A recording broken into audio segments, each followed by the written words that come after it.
Retired general GD Bakshi रविवार को राजधानी भोपाल पहुंचे। इस दौरान उन्होंने युवा न्यूज से चर्चा करते हुए कहा, मैं केंद्र सरकार द्वारा लागू की गई अग्निवीर योजना का विरोध करता हूं। हम आपको बता दें कि जनरल वीडी बख्शी ने कारगिल युद्ध के साथ साथ अनेक लड़ाइयां भारत के लिए लड़ी हैं। भोपाल में एक निजी कार्यक्रम में पहुंचे जीडी बख्शी ने युद्ध से लेकर कई महत्वपूर्ण बातें साझा की। राजधानी भोपाल पहुंचे जनरल जीडी बख्शी जो रिटायर हो चुके हैं, लेकिन तभी भी देश की सेवा उनके दिलों के अंदर है। देश के लिए जज्बा है, लड़ाई लड़ने का, दिशा निर्देश देने का, इसलिए लगातार अभी भी वो देश सेवा के अंदर लगे हुए हैं। और आज राजधानी पहुंचे तो उन्होंने एक साहित्य के कार्यक्रम में भाग लिया और अभी उन्हीं से हम चर्चा करना चाहते हैं, क्योंकि कारगिल जैसे युद्ध के अंदर भी उन्होंने बहुत बड़ी अपनी भूमिका निभाई थी। सर, युवा न्यूज़ चैनल में आपका स्वागत है। Thank you. सर, अग्निवीर योजना जो केंद्र सरकार के द्वारा लागू की गई, सर उससे आप कितने सहमत हैं? माफ़ कीजिए, मैं बिल्कुल सहमत नहीं हूँ। भारत में परंपरागत कोई हमने कभी कंस्क्रिप्शन नहीं करी थी, कोई पार्ट टाइम सोल्जर नहीं थे, ये फुल टाइम प्रोफेशन होता था।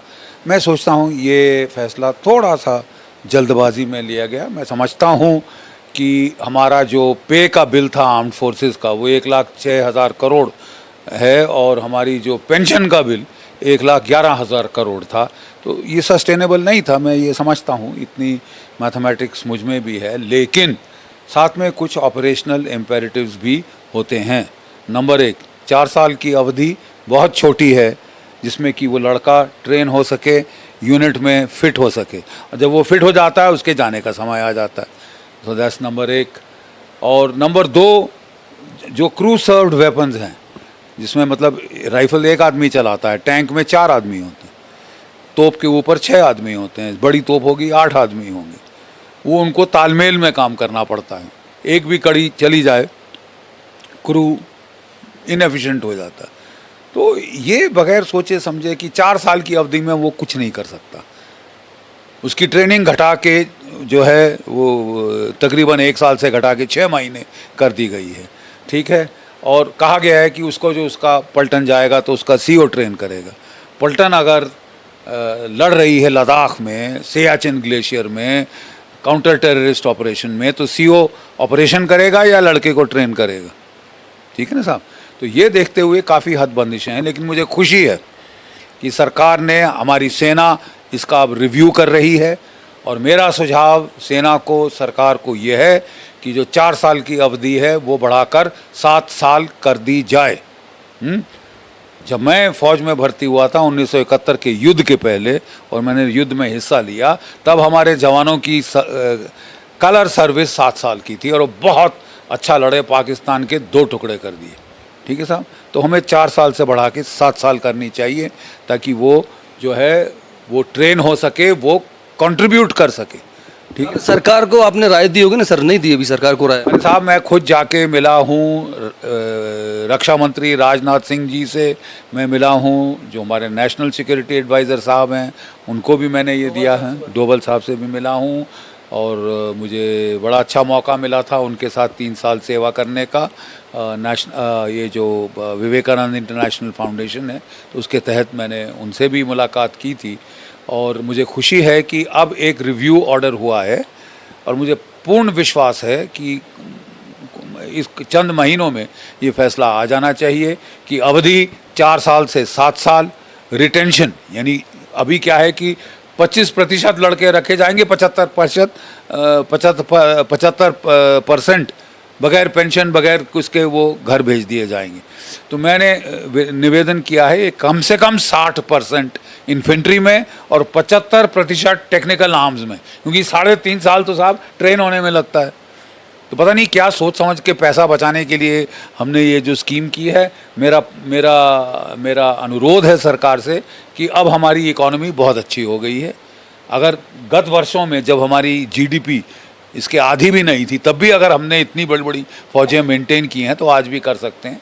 ये कहना कि हमको आदमी काट कर हम हथियार खरीदेंगे, रूस के पास हथियारों की कोई कमी नहीं थी, लेकिन अगर उसको शुरू में मार खानी पड़ी यूक्रेन के युद्ध में, वो केवल और केवल मैन पावर के अभाव से है।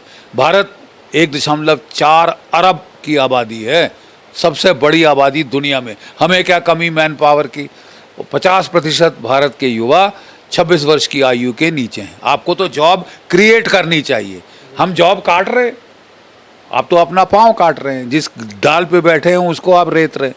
सर 71 के अंदर लड़ाई पाकिस्तान से हुई, 62 में हुई अपनी चीन से, 65 में हुई अपनी चीन से। सर चीन को अब आप कैसा देखते हैं, क्योंकि चीन भी अब शक्तिशाली है, लगातार नजरें दिखाता रहता है भारत को, क्या कारण? लगातार सुनने में भी आता है कि अपनी जो भूमि उस पर कब्जा करने का प्रयास कर रहे हैं वो लगातार, और मुंह की खा भी रहे। गलवान में उनको जरा दांत तोड़ दिए गए तो दांत खट्टे हो गए, तो अब आप देख रहे हैं कि जो आतुरता थी इलाका में घुसने की वो थोड़ी कम दिख रही कि नहीं दिख रही। क्योंकि साहब वो मिरर इमेजिंग करी हमने, man for man, tank for tank, gun for gun. Ladakh के अंदर जब उसने इंट्रूजन करी कोविड का आड़ लेके, सब दुनिया कोविड में त्राहिमाम हो रही थी, तो उसकी आड़ लेके वो हम पे चढ़ने आने की कोशिश करने लगे। उनको ताबड़तोड़ जवाब मिला है। 1962 और आज के बीच में लाखों टन पानी ब्रह्मपुत्र नदी से बह चुका है। ज़मीन आसमान का फ़र्क है। अगर चीन दुस्साहस करेगा उसके दांत तोड़ दिए जाएंगे। सर कश्मीर में भी लगातार आतंकवादियों से मुठभेड़ हुई है आपकी, कई बार आपने उन्होंने टेररिस्टों को खत्म किया, किस तरीके का ऑपरेशन हुए थे? देखिए साहब, मेरा तो तकरीबन आधा जीवन फौज का मेरा युद्ध के मैदानों में गया है। 71 का युद्ध मैंने देखा है। पंजाब में मैं टेररिस्टों के बरखिलाफ़ लड़ा हूँ। उसके बाद मैं कारगिल में लड़ा हूँ, मैं किश्तवाड़ में लड़ा हूँ, रजौरी पुंछ में लड़ा हूँ। और रजौरी पुंछ जहाँ आजकल फिर सिर उठा रहे हैं टेररिस्ट, हम उनका सिर फोड़ के कमर तोड़ के आए थे। ठीक है, वो 2004-2005 में मैं general officer commanding Romeo force था, और तब हमने इनकी कमर तोड़ दी थी। शांति पड़ गई थी 10-15 साल। लेकिन क्या हुआ है साहब, कोविड के काल में पता नहीं सरकार ने उस वक़्त ये सोचकर कि हमारे इन्फेक्शन ना फैले फौज में, रिक्रूटमेंट भर्ती बंद कर दी थी। 3 साल भर्ती बंद रही। हर साल 60,000 हमारा सैनिक रिटायर हो जाता है।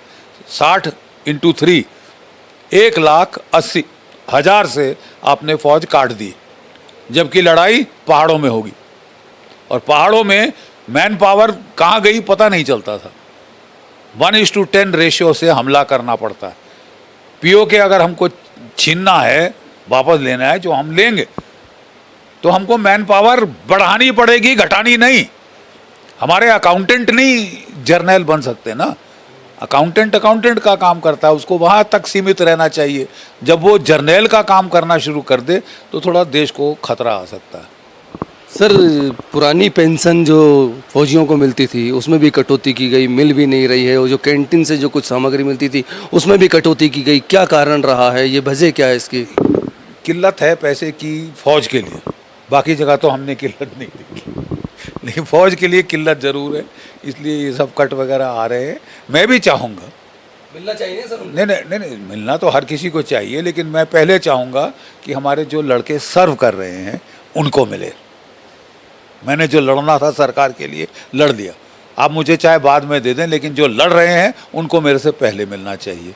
ये अग्निवीर स्कीम में बदलाव होने चाहिए, जो मैंने सुझाव दिया है, ताकि जो लड़ रहा है आज वो सीमाओं को सुरक्षित लड़े, रखे। वो उसका मोरल डाउन नहीं होना चाहिए, उसको ये नहीं लगना चाहिए, मायूसी नहीं आनी चाहिए। देखिए, अगर आज गांव का एक लड़का है, उसको नौकरी ढूंढनी है, उसके पास पुलिस में जाए 58 साल नौकरी करेगा, सीआरपीएफ, सीआईएसएफ, बीएसएफ, आईटीबीपी में जाए 58 साल नौकरी करेगा। फौज में आए तो बोले साहब 4 साल नौकरी की, उसके बाद निकल बाहर उठा के पटकेंगे, ना पेंशन ना कोई कुछ, और तब तक तुम शादी नहीं कर सकते। ये मतलब एक फौजी क्यों? वो अंग्रेजी में कहते हैं if it ant broke don't fix it. अगर कोई चीज़ टूटी नहीं है उसको रिपेयर मत करनी शुरू कर दो। एक आपकी सशस्त्र सेनाएं थी इस देश में जो सबसे अच्छा कार्य कर रही थी। अब सारे जो रिफॉर्म है आप फौज में कर रहे हैं। अरे साहब, हमको लड़ना आता है, आपको लड़ना मत सिखाइए। चलिए, तो ये थे रिटायर्ड जनरल बख्शी जी जो बता रहे थे कि अग्निवीर योजना जो केंद्र सरकार ने लागू की है उस पर विचार करना चाहिए, क्योंकि वो योजना जल्दबाजी में लागू की गई है और पुरानी पेंशन जो है बहाली भी करना चाहिए। लेकिन साथ साथ देश की सुरक्षा के लिए जो नौजवान आज देश के लिए लड़ रहे हैं, सीमाओं पर खड़े हुए हैं, पहले उनकी भी देखभाल करना चाहिए। लेकिन 4 साल की आयु बढ़ाकर उसके अंदर और बढ़ोतरी की जानी चाहिए अग्निवीर योजना को लेकर। ये कदम जो केंद्र सरकार के द्वारा उठाए गए थे ये बहुत जल्दबाजी में उठाए गए थे। केंद्र सरकार को इस पर विचार करना चाहिए। भोपाल से युवा न्यूज़ के लिए राजू प्रजापति।